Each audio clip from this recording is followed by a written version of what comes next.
지금까지 자원 빈국으로 알려졌던 한국에서 엄청난 수준의 지하 자원이 땅 밑에 묻혀 있는 것으로 알려졌습니다. 지질 조사 결과 하얀 황금이라고 불리는 이 물질을 대한민국이 엄청난 양을 보유하고 있다는 것이 밝혀졌는데요. 중국에서 대부분 수입하고 있던 한국에서 이런 소식이 들리자 중국은 큰 충격에 빠졌습니다. 항상 중요한 순간마다 지하 자원의 수출을 놓고 한국을 협박하던 중국의 계획에 큰 차질을 주었기 때문이죠. 오늘은 하얀 황금이 무엇이며 이 발견이 어떤 의미를 가지는지에 대해 알아보겠습니다. 대한민국은 지하 자원이 부족해 항상 중국의 지하 자원에 의존해온 상황이었죠. 그래서 중국을 향해 큰 소리 치지 못하는 상황이 많았는데요. 하지만 최근 경북에서 엄청난 지하 자원을 발견하게 되어 상황이 역전되었습니다.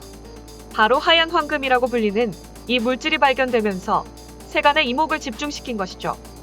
한국지질연구원은 1960년부터 꾸준히 광맥을 탐사하며 한국의 지하 자원의 유물을 찾아왔는데요.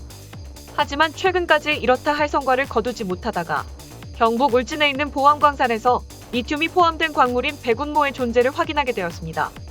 리튬은 전 세계에서 원하는 물질이기에 리튬 가격은 현재 끝없이 올라가고 있는데요.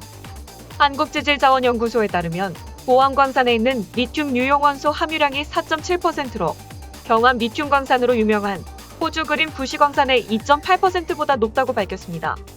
이번 지질 조사를 통해 엄청난 수준의 리튬이 묻혀 있는 것을 알게 되어 전 세계적으로 리튬이 부족한 상황에서 리튬을 노리는 기업들이 한국을 주목하고 있습니다. 리튬을 주로 사용하는 곳은 배터리인데요. 배터리는 각종 첨단 산업에서 에너지 공급을 맡고 있는 심장과도 같은 역할을 하는 부품입니다. 현재 거의 모든 첨단 제품에 배터리가 없는 곳이 없다고 해도 과언이 아닌데요. 특히나 전기차 배터리 시장에서 가장 많은 소비를 하고 있습니다. 한국의 배터리 3사들 역시 리튬 배터리 원재료 수급의 골머리를 앓고 있던 것으로 알려졌는데요. 이번 발견으로 원재료 수급의 골칫거리를 해결할 수 있을 것이라고 보고 있습니다. 또 하나의 긍정적인 부분은 중국의 자원 산업을 통한 정치 외교에서 벗어날 수 있는 것입니다. 중국은 자신들의 풍부한 지하 자원을 통해 미국이나 한국 등과 엄청난 외교 전쟁을 벌이고 있는데요. 미국과 중국 간의 히토류 전쟁이 가장 큰 예시라고 할 수 있겠습니다. 중국이 전 세계의 97% 히토류를 생산하고 있어 반도체 필수 소재인 히토류를 인질로 미국과 관세 외교를 계속해서 해왔었는데요. 미국처럼 큰 소비 시장이 없는 한국으로서는 항상 중국과의 외교에서 한 발 물러선 외교밖에 할 수 없었던 것이 사실입니다. 연구기관에서는 앞으로 더 많은 투자를 통해 지질 연구를 이어갈 것이라고 밝혔는데요. 보통 한 곳에 묻혀있는 리튬 자원이 다른 곳에도 상당수 묻혀있을 가능성이 높은 상황에서 전북 무주와 강원도 일대에도 조사에 나설 것이라고 밝혔습니다. 또한 리튬뿐만 아니라 히토류에 대한 조사도 이어나갈 것이라고 했는데요. 히토류 역시 전 세계적으로 가장 많이 사용되는 광물 중 하나로서 반도체 생산에 필수로 사용해야 하기 때문에 한국으로서는 꼭 찾아야 하는 원재료입니다.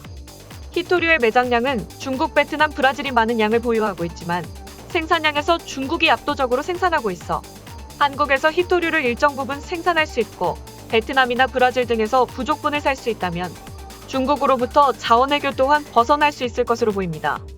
대한민국을 말할 때 항상 자원 빈국이라는 수식어가 따라붙는데요. 인적 자원이 풍부한 한국 기업들이 이번 발견으로 자원 개발에 더 많은 투자와 노력을 해서 세계 최강 기업으로 발돋움하기를 기원해 보겠습니다. 지금까지 시청해 주셔서 감사합니다. 내일 더 좋은 소식으로 찾아뵙겠습니다.